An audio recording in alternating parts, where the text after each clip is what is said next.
दोस्तों मेरा नाम है BC कबराल और मैंने इस बिजनेस की शुरुआत 2013 में करी थी, सितंबर 2013। और मैंने अचीवमेंट ज्वाइन करी भाई साहब की, मिस्टर BC कबराल जी की। ये स्टेज एक इतना बेहतरीन मौका है ना कि जहां आदमी घर में किसी को ताने नहीं दे सकता, स्टेज पे बोल देता चुपचाप और पता भी नहीं चलता किसी को। वो जो घर वाले नहीं सुनते ना, उस घर वालों में से एक मैं भी हूं जो मैं भी नहीं सुनता था। 2012 में मुझे बताया गया बिजनेस, तो तब मेरे को भी बात समझ में नहीं आई। समझ में तो आता था बट परिस्थितियां कुछ ऐसी थी कि कर नहीं पाया।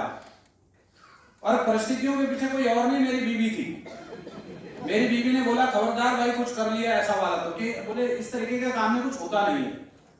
जैसे शुरुआती दौर में सप्लीमेंट की अपना वगैरह किसी से बात करते हैं तो लोग बोलते हैं भाई तू डॉक्टर कब से बन गया, मैं खाऊंगा तो पता लगे उठा ही नहीं सुबह तो क्या होगा, तू लेता है क्या जिम्मेवारी, इस तरीके की बातें करता है ना। जब ये बिजनेस हमारे पास आता है, जब हमारे पास समझ नहीं होती, जब हमारे पास जानकारी नहीं होती इस बिजनेस को लेके, तो हम भी ऐसे सोचते हैं या हमारे सामने वाला भी ऐसे बोलता है पहले तू कर ले, तू करोड़पति बन गया तो मैं करूंगा, तेरा कुछ हो जाएगा तो तब मैं करूंगा। अरे साला जब मेरा हो ही जाएगा तो तेरी क्या जरूरत है, तेरे बिना मेरा हो गया तो अब तेरी मुझे क्या जरूरत है ना। अगर गलती से तुम्हारा हो गया तो बाद में बोलता भाई तेरा तो हो गया मैं कैसे करूं, अब मेरा क्या होगा।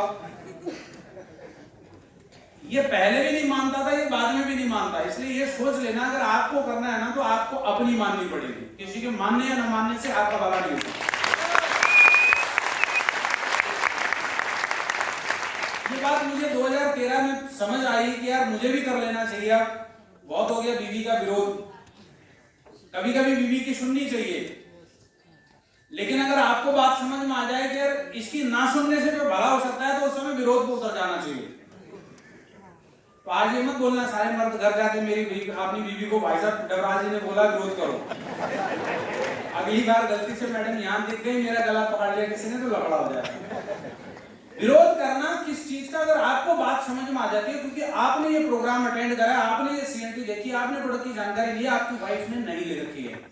ऐसे ही मेरी वाइफ ने इस बिजनेस के बारे में बिल्कुल भी मेरी वाइफ नहीं जानती, कुछ नहीं जानती थी इस बिजनेस को लेकर। तो मेरे को बात समझ में आई है इसका विरोध अपनी जगह जायज है, मुझे इससे हट के सोचना पड़ेगा। और मैंने मेरी वाइफ को कैसे कन्विंस करा, तो मुझे सिर्फ 6 महीने दे दे। अब 6 महीने में क्या हुआ, कुछ भी नहीं। पहले महीने में 1240 रुपए आए, सेकंड मंथ में मैं ब्रॉन्ज क्वालिफाई हो गया, मेरे 6500 रुपए आए, 6500 रुपए की इनकम आई। जनवरी तक मेरी इनकम ठीक ठाक थी, फरवरी में मेरा नीलवटासन नाटा। क्यों, क्योंकि जनवरी में मैंने एक प्रोग्राम अटेंड कर लिया और वो प्रोग्राम देख के मुझे बात समझ में आ गई, तो यार मैं तो सब जानता हूँ, ये प्रोग्राम में जो मुझे बताया है वो तो मैं सब जानता हूँ, मैं तो सब सीख गया हूँ। तो उसके बाद मैंने अपलाइन का संपर्क बंद। जब अपलाइन से दूर होते हैं, कनेक्ट नहीं होते, कट जाते हैं, जब हमको ये लगने लगता है कि मैं सब समझता हूँ, उसके बाद शुरू होती है कहानी एक्चुअल। 3, 4, 5, 6 महीने मेरे पास टोटल इनकम रही 5000 रुपए और मेरे पैरों तले जमीन खिसक गई। बीवी ने बोला 6 महीने पूरे हो गए, आप बताओ। मैंने 6 महीने और दे दे। भाई साहब के पास गया, तुमने तो बोला था हो जाएगा, भाई क्या हुआ, बोले 6 महीने से तू गायब है, अपलाइन के संपर्क में नहीं है, मुझे तूने पूछा नहीं कि क्या होगा कैसे होगा। तो मैंने आप बताओ क्या करना है, बोले जैसा मैं बोलता हूँ ऐसा करता चला जा। आप सबके लिए बता रहा हूँ कि मैंने क्या, मुझे क्या बताया था और मैंने क्या करा, बता दूं?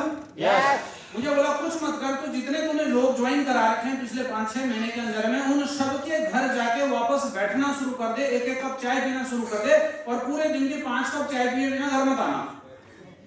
बोले जी 5 कप चाय पिएगा तो कुछ तो जाके बोलेगा उनके पास बैठे के, ऐसे तो चाय मिलती नहीं, आधा घंटा 1 घंटा बैठेगा, कुछ तो बोलेगा, कुछ तू बोलेगा, कुछ वो बोलेंगे, कहीं ना कहीं बिजनेस करने की बात समझ में आ जाएगी। और मैंने वही करा, मेरा चेक 17,000 रुपए था उस महीने का। अब जैसे 17,000 का चेक आया, बीबी ने बोला 6 महीने हो गए, मैंने बोला देख 17,000 आ गया, 6 महीने और दे दे। 6 महीने फिर मांग लिए। ऐसे कर करके मैंने मेरी वाइफ को लगभग 2017 तक 6 महीने वाला लॉलीपॉप देता रहा। इस समय को हो गए लगभग 43 महीने, मेरी 50,000 रुपए की इनकम क्रॉस नहीं की। 3 से 5 साल का ये बिजनेस है, अगर आप 3 से 5 साल रुक सकते हो तो ये बिजनेस आपके लिए है, नहीं तो बाइक कल की जगह आज छोड़ देने में समझदारी है, क्योंकि समय बर्बाद होगा। अगर आप 3 से 5 साल का इंतजार कर सकते हो, पैसे पहले दिन से आएंगे, लेकिन वो पैसे नहीं आएंगे जिसके लिए आप इस बिजनेस में आए हैं, जो सपने देख के इस बिजनेस का हिस्सा बने हो।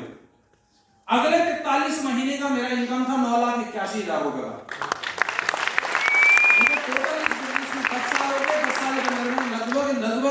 5 करोड़ रुपए की तो एसेट्स है मेरे पास, जिनको आप एसेट्स बोलते हैं, लायबिलिटी नहीं, एसेट्स हैं।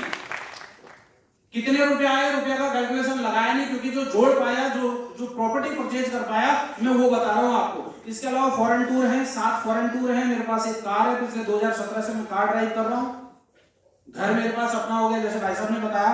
क्या खूबसूरत व्यापार है। अगर हम दोनों भाई एक ही घर में होते ना तो झगड़ रहे होते रोज, क्योंकि ऐसे होता है।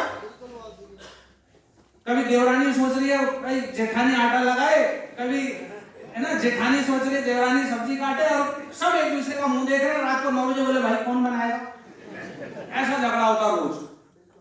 21वें फ्लोर पे भाई साहब रहते हैं, 25वें पे मैं रहता हूं। पहले ये बोल रहे थे भाई तू छोटा है, तू तो ऊपर तक चढ़ सकता है, तू एक काम कर नीचे वाला मुझे दे दे, जब हमने फ्लोर लिए थे तो। तब इनको नहीं पता था कि नीचे रहने का क्या एडवांटेज और ऊपर रहने का क्या एडवांटेज। इनको लगा सब तो ऐसे समझते हैं, बोले भाई साहब पैदल तो नहीं चढ़ना पड़ेगा, अरे 21वें फ्लोर तक लिफ्ट जाती है, ये बात ये भूल गए। अब क्या है कि 25वें से व्यू और अच्छा दिखता है शहर का, बोले यार ये तो और अच्छा दिख रहा है यार, तो मैंने गलती कर दी, तू नीचे वाला ले लेता उस दिन तो आज सीन अलग हो गया। क्यों? क्योंकि पल्ले में पैसा है, सब अपना अपना कमा रहे हैं, खा रहे हैं, मौज उड़ा रहे हैं, पूरी तरीके से लाइफ चेंज हो गया। अगर आप भी चाहते हैं तो ये बिजनेस आपका इंतजार कर रहा है। अगर आप कर सकते हैं 3 से 5 साल का अगर पेशेंस रख सकते हैं तो ये बिजनेस आपका इंतजार कर रहा है। वो सारे सपने जो आपने नहीं देखे हैं ये वो भी पूरे कर सकता है।